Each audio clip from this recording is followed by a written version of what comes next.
The Johnson's Wax Program with Fibber McGee and Molly. The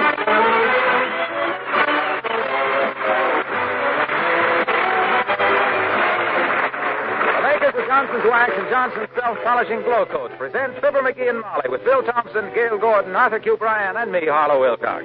The script is by Don Quinn and Phil Leslie. Music by the King's Men and Billy Mills Orchestra.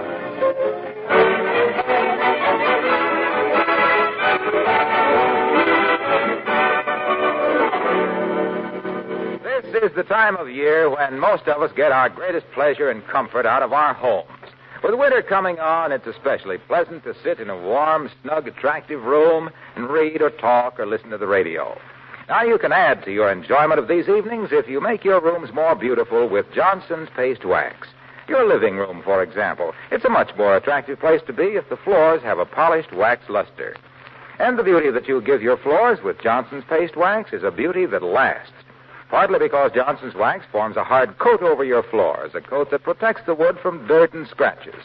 And partly because a waxed and polished floor is so easy to clean. Dirt comes off that smooth surface with a few strokes of a dust cloth.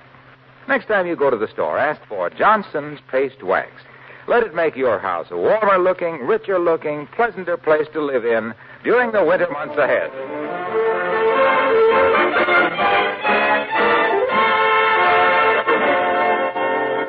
Mark Twain once said, everybody talks about the weather, but nobody does anything about it. By the same token, a lot of people talk about early Christmas shopping, but how many do anything about it? Well, we can name two, Fibber McGee and Molly.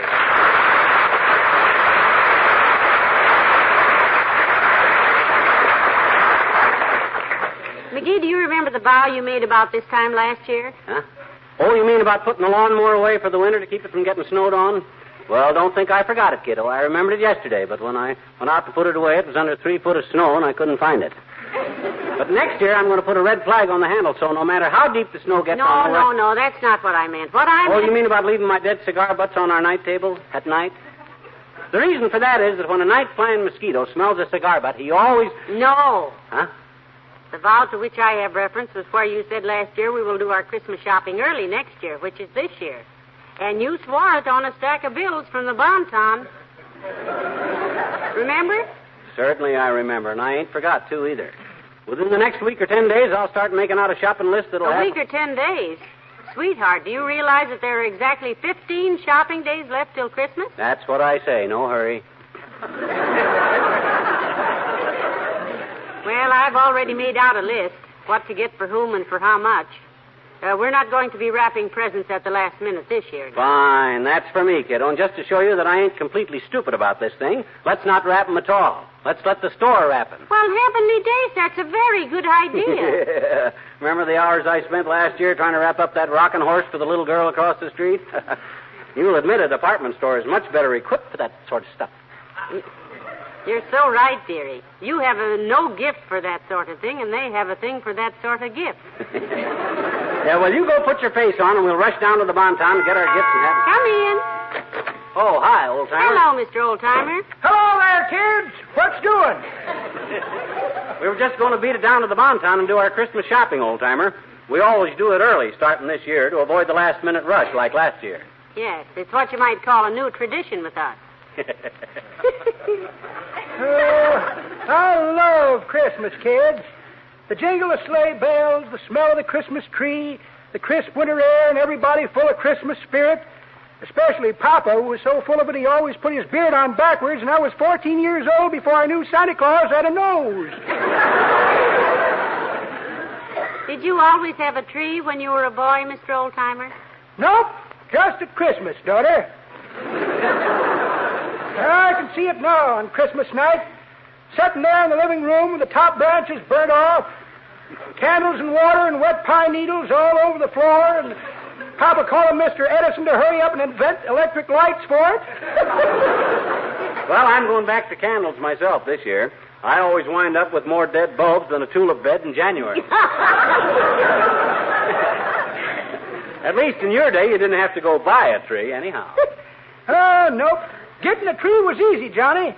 All we had to do was get up at 3 a.m., walk through a blizzard 7 miles to a patch of woods, and chop one down. Yeah?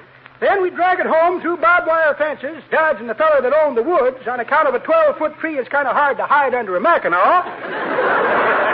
Set it up and spend the next 4 days stringing popcorn with needles and getting our fingers stuck so full of holes we could play a flute solo without a flute. Ah, Christmas. So long, kids.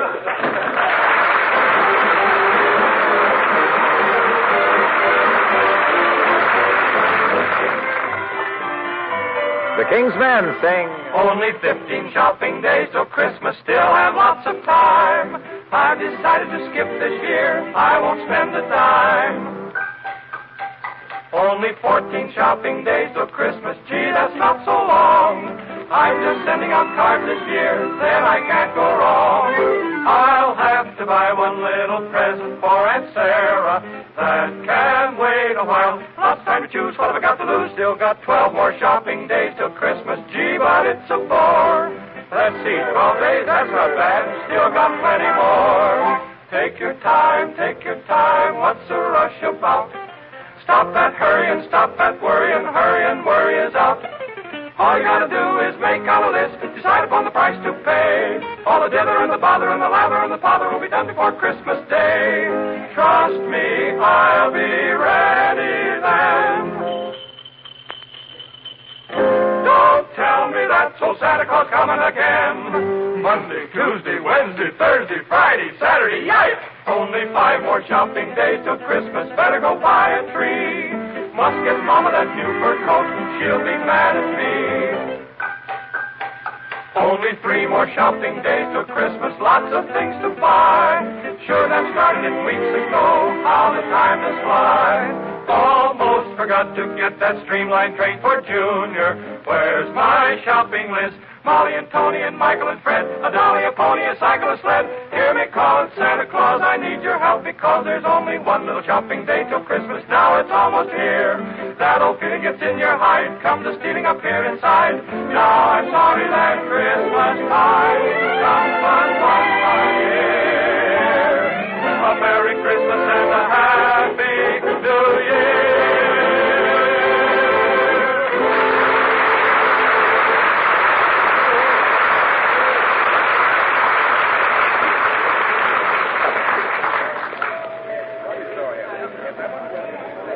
My gosh, I've never seen it so quiet in the Bonton just before Christmas. Well, we've never been in here this far ahead of Christmas before, McGee. Huh? Aren't you glad we decided to do our shopping early this year and let the store wrap all the gifts for us? Yeah, but I kind of missed that last-minute crowd of hysterical shoppers, though. Mort Toops and I had so much fun with them last year. Fun with the crowds in here? How? Oh, we had a game. We'd worm our way into a thick bunch of people and then stick out our elbows and raise our feet and see how far the crowd would carry us. I'm the champion. I got carried from sporting goods on the main floor to girdles on the third and never dropped my feet. Poor Mort was... Pardon me. May I help you in any way? I'm Miss Travis. I'm a shopper. Well, for goodness sake, so are we. It's a small world, isn't it? Meeting a shopper in the Bonton is like meeting a sailor in the Brooklyn Navy Yard. What I mean is I'm a shopper for the store. Oh. I help people select gifts and things and make suggestions. Well, I got a suggestion. McGee. Well, my gosh. We're perfectly capable of doing our own shopping, aren't we? Personally, dearie, I think it's very nice of Miss Travis to offer to help us. You know, I never have been able to think of a gift for Mrs. Toops. Well, try it on the shopper here. Look, sis, if you were fair, fat, and 40 and had 5 kids, what would you expect for Christmas? The screaming memes, followed by 3 weeks of scraping candy out of the carpet. Well, let's put it this way. What would you want? A month in Bermuda with Gregory Peck. Oh, come on. Well, I was thinking of maybe a nice handkerchief, Miss Travis. Have you any suggestions along that line? Oh, yes, indeed. We had some lovely Swiss imports. Just step over here with You me. want me to come along and help you, kiddo? No, thank you, dearie. The only Swiss imports you know anything about is full of holes and you make sandwiches with. You browse around. I'll be right back. Okay, Snooky, I'll look for something for Wilcox. I wonder what Junior would like. Pardon me, sir. Have you been waited on? Huh? Oh, hi, Bud.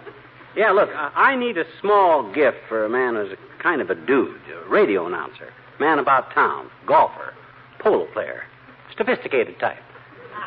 Ah, that's the kind of man we really have things for. Yeah. How about initial poker chips, $85 a set? Or maybe a silk bathrobe, $100 a quarter? Or possibly a set of matched golf clubs, $137.50? You got any good pipes for around $1.25? Try the plumbing department, north basement. Yes, sir. Have you been waited on, sir? We have some beautiful flowers. $85 for poker chips. Huh. That's like buying a $90 pistol to shoot yourself with. My gosh. Oh, hi, Molly. You got back quick. I've learned by experience not to let you out of my sight for long on a shopping trip, sweetheart. Yeah? What did you buy that we couldn't afford? Oh, nothing yet. I'm just snooping around trying to find something for Wilcox. Hello, Wilcox. Somebody mentioned my name? Oh, hi, Junior. Hello, Mr. Wilcox. Yes, I was just saying I thought I'd seen you come in the store. Incidentally, Junior, you still play polo? No, gave it up years ago. Why? My horse got the heaves. Oh? Kept heaving me on my head. Well, give me that Christmas list, Molly. I want to scratch that horse off it. Oh, now, look, fellas, gee whiz, you mustn't go to any Hey, trouble. Junior. Yeah? What's in the package? This? Oh, gift from my wife. Oh? It's a hand-tooled leather box to keep her love letters in. Her love letters from you, I presume. Sure. Here's one I brought along just for size. No kidding. Hey, let me read it, Junior. I'll bet you were real poetic. McGee! Huh? For goodness sakes, why should you read other people's love letters? Have you no sense of personal privacy? What's privacy got to do with love? Ever see a park bench with a wall around it? Yeah. Where do lovers carve their initials? On the biggest tree they can find. Yeah, but... Why do they put diamonds in engagement rings? So they won't be seen? Yeah, but what that got to Come do with- on. Come on, Junior. Let's see the love letter. You don't really have to, Mr. Wilcox. Himself here is nosier than a swordfish. Oh, I don't mind. Listen to this. June 3rd, 1935. Dear Spaniel Eyes. Spaniel Eyes. How'd you two spend your honeymoon? Chasing cats? Now, you be quiet, McGee. Dear Spaniel Eyes, I sold 32 orders of Johnson's paste wax today. That's a love letter? As I have so often told you as we sat there in the moonlight on the loading platform of the Johnson warehouse, and you held my hand, Oh, the sure. very hand that today took 32 orders for Johnson's paste wax. Now I know why Juliet got her heart broken. She found out Romeo was a Fuller brush man.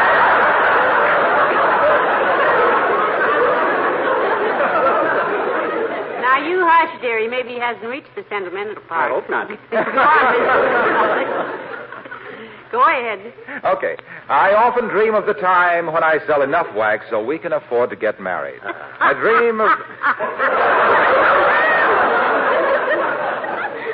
dream of you and me in our own little cottage. Me in my smoking jacket and slippers. You're going to catch cold sitting around like that, kid.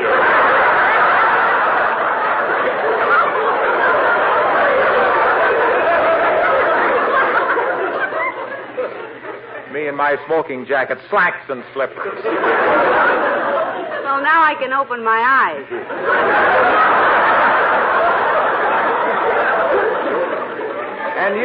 And you, dear, in your pink house dress, adding a rich, warm, mellow luster to our furniture with Johnson's paste wax.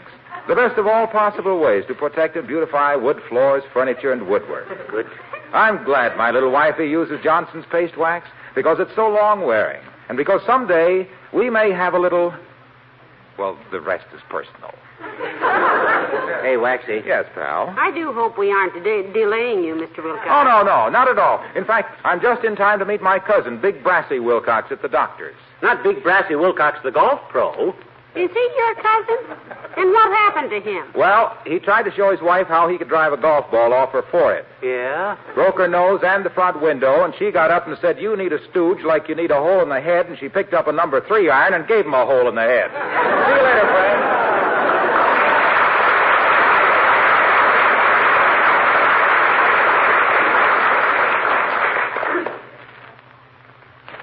What are you listening for, McGee?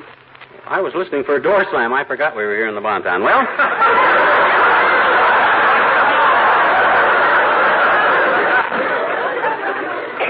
so quiet in here this year. Well, who's next on the list, kiddo? Dr. Gamble. Oh. We decided we could spend up to $5 for his gift. Oh. How about a nice shirt for him? For Doc? Are you kidding? You can't waste a $5 shirt on a guy that always looks like he'd got dressed in an upper berth with one arm in a sling. My gosh, if you... Oh, here comes Wallace Wimple. Hi, Wimp. Hey, Molly, here's Wally. Well, for goodness sakes. Hello there, Mr. Wimple. Hello, folks. You doing some Christmas shopping, Wimp? We got smart this year ourselves. No, I'm just looking for a going-away present for a friend of mine, Mr. McGee. Oh.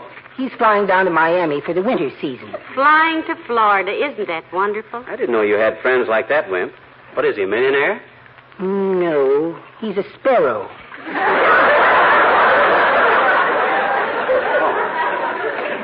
Well, if he's an English sparrow, you might pick him up a monocle. Say, how are you getting along with your bird watching these days, Mr. Wimple? Are there many birds around now? Oh, I keep busy, Mrs. McGee. I had a pet hummingbird this fall that I enjoyed a lot. Do tell. I used to feed him every day with a little glass feeding tube. Really? Well, what did you feed him, honey? Sugar and water, dear. Oh. Excuse me, I mean sugar and water, Mrs. McGee. That's better. Yes. One day, though, I put a few little teensy drops of apple cider in his water just for fun. Mm-hmm. Oh, it was terrible. Made him sick, did it? No, he just took a big drink of it and did 2 outside loops and a ring over, whistled at a lady woodpecker on a telegraph pole, and the last I saw of him, he was chasing a constellation toward Chicago.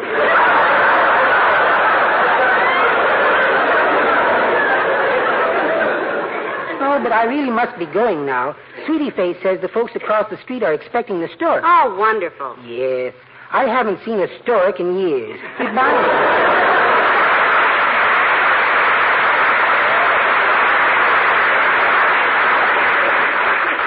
Great little guy, Wimple. It's too bad such a fine-grained fellow is so henpecked, but maybe that's why. Who'd you say was next on our list, Molly? Dr. Gamble, but we can't do anything about it now because here he comes. Yes? Oh, pretend you don't see him. Hey, clerk, about that 12-gauge shotgun. It's for a friend of mine, that fine shotgun, yeah. Price is no object, see? He's a doctor, and he's used to fine things, see? So the best is none too good for him, so if you say this is really a fine shotgun, hi, Doc.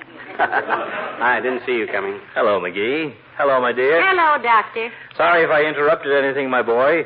But your doctor friend has a good shotgun, and besides, you can't buy a shotgun for $3, which is all you ever spend upon me, bless your fat little heart. And besides, this is the hosiery department.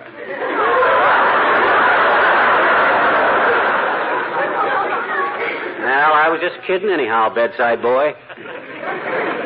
What are you doing out during office hours? You got an office full of patients with baffling diseases? Not that you could diagnose anything more serious than a large cinder in a small eye.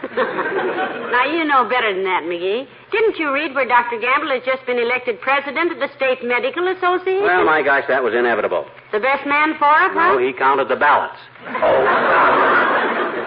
Look, may I make a suggestion? Certainly, Doctor. If it's about my bill, Needle Plunger, I'll pay it when I get darn good and ready and Your bill is paid up. It is? Yes, thanks to a wife who manages to keep you honest. Thank you, Doctor. All right. But I was going to suggest that if you'd planned on buying me some small Christmas gift, don't do it. Yeah? I'd rather you send an equivalent donation to the Damon Runyon Cancer Fund. Friday's Damon Runyon Day, you know. Oh, that's a wonderful idea, Doctor. Where do we send it? We send it care of Walter Winchell, New York City. It'll get there all right. How about it, Lumberbrain? That's a swell idea, Doc. I'll even send it in your name. Well, in that case, let Molly sign it so they can read it. Now, if you don't mind, Fatso, we'll proceed with our Christmas shopping. We're shopping early this year and letting the store do all our wrapping, Doctor. Good idea, don't you think? Whose idea was that? Mine. Well, I guess it was McGee's at that. No, I think it was Molly's, No, Doc. dearie, I'm sure Don't you remember, kiddo, I was standing there in the living room and you were in the doorway? No, I was in the living room and you were in the doorway. Well, anyway, you said, let's do our Christmas shopping early. So you see, Doc... Oh, he's gone. Doesn't care for debates, I guess. Yeah. Well, let's see your list, dearie. Oh, yes, Billy Mills. Now, let me see. Do you suppose he'd like a harmonica? Could be.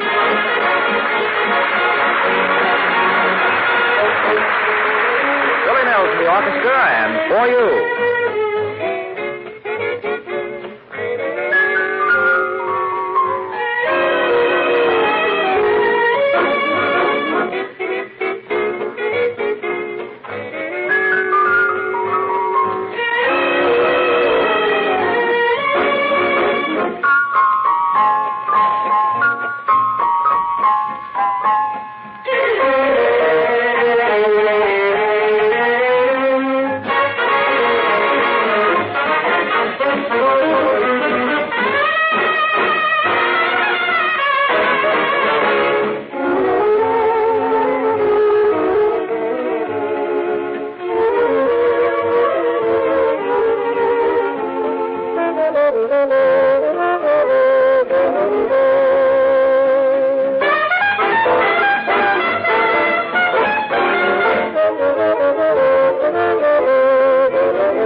I'll open the front door, dearie.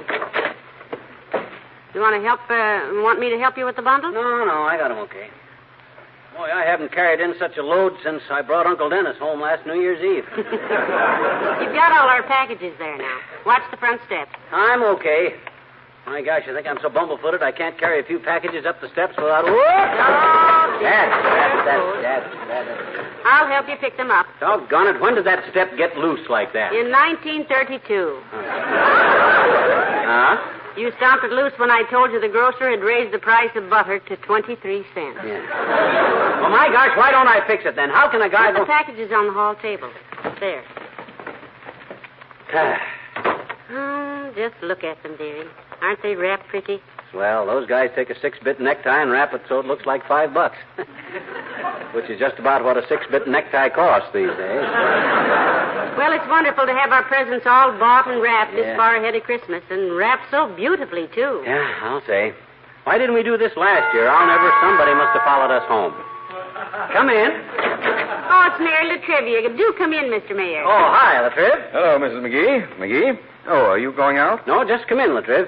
Hey, you got your Christmas shopping done yet, like we just done? No, I haven't. I've been looking at things for Miss Tremaine, but so far I haven't found... How are you and Miss Tremaine getting along anyhow, Mr. Mayor? Did you patch up that little quarrel last week? Oh, yes, I fixed it up. Yeah. I waited a couple of days for her to phone me, but she didn't, so I finally just took the bull by the horns and went over to see her. I suppose you wore your cowboy suit, of course. My cowboy suit? Yeah, when you grabbed that bull by the horns. Boy, you must have made quite an entrance at Fifi's house. I should say. Yeah, I bet when she opened the door and saw you wrestling a bull on the porch. Yeah, I bet she liked to have busted a hamstring when she saw that. No, I don't think you understand what I'm saying. Did you used to be a cowboy before you were a mayor, Mr. Mayor? Well, he must have been. Any guy that can sneak up on a bull, grab it by the horns, and take it to see his girl. Yeah, he must be a regular South American Groucho. My gosh, I did not sneak up on anything.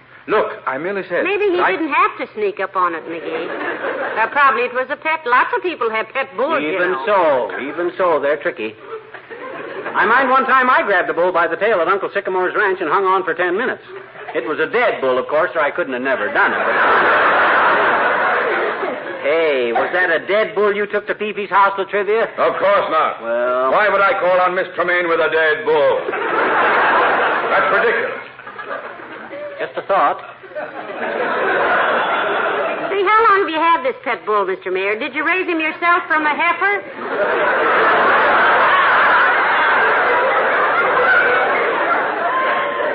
I don't have a pet bull. I said nothing about taking a bull to Miss Tremaine's house. I did not take a bull anyplace. Is that clear? It is to me, boy. When you grab a bull by the horns, you don't take him anyplace. He takes you. Yes, sir. You're just lucky he went past Fifi's house because he... He didn't go past Fifi's house. Fifi's bull. Fifi's bull. I mean, he took me. I took the horn. Bull. Now, Mr. Mayor, let's not lose our tempers, please. Santa Claus is listening these days, you know. You don't have to holler at us just because you're a little mixed up. All right. Now, look. Yeah? When I said I took the bull by the horns, I was merely using an old, familiar approach to the subject. And I'll bet the approach is important, too. You betcha. If you approach the subject from the left, that gives you a right-hand grab for his horns. And once you got the bull by the horns... Horns! When I said I hooked the bull by the barn, the horns, I didn't mean... You were the one who said I feed the bull to take Stevie. Feed the bull, Stevie. Bye-bye. Poo-poo. Stevie! You always try to do something. I never said it. You were the one that...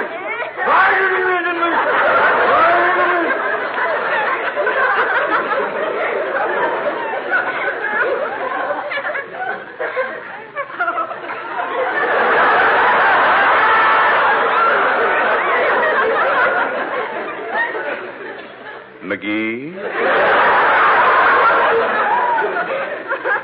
Yes? You know so much about bulls. I wonder if you know anything about bullfighting. Ask me anything, boy. All right. What do they call the matador's assistant? You mean the guy that throws the darts at the bull? He's the picador. The what? Picador, Mr. Mayor. Very well. I'll pick this one here. Good day.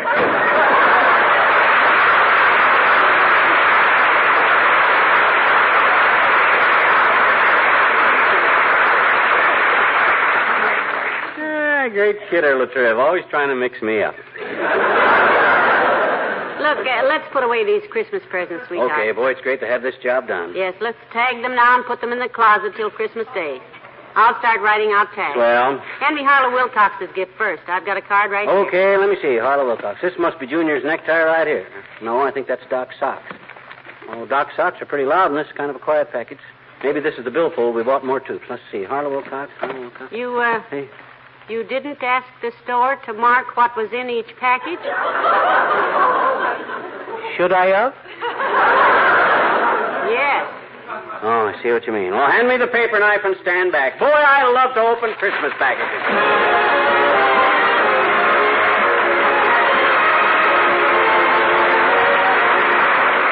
Your living room rug and your living room floor are, you might say, partners in beauty, because no matter how expensive a rug is, it can only really look its best when the wood floor bordering it has a clear, polished luster, the kind of luster your floors have when you use Johnson's Paste Wax. Johnson's Paste Wax, you know, also makes it easy to keep your floors glossy. That tough coat of wax protects your floors. That's one reason. And another is it's so simple to clean a waxed surface. Save yourself work and save your floors with Johnson's Paste Wax. And after you've applied it, notice how the glistening finish of those polished floors sets off the beauty of any rug in your house. Johnson's Paste Wax. Now, if you'd like to give your best friend a practical gift this Christmas, present her with the new Johnson Beauty Floor Electric Floor Polisher. She'll remember you as the person who made it possible for her to have a brilliantly polished floor in a few seconds. See your Johnson dealer about the new Beauty Floor Electric Polisher.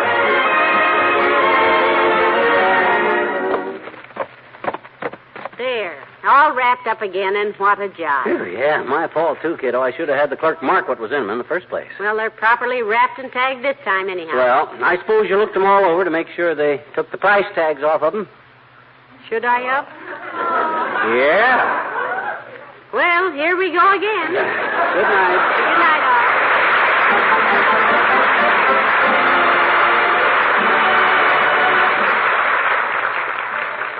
This is NBC, the national broadcasting company.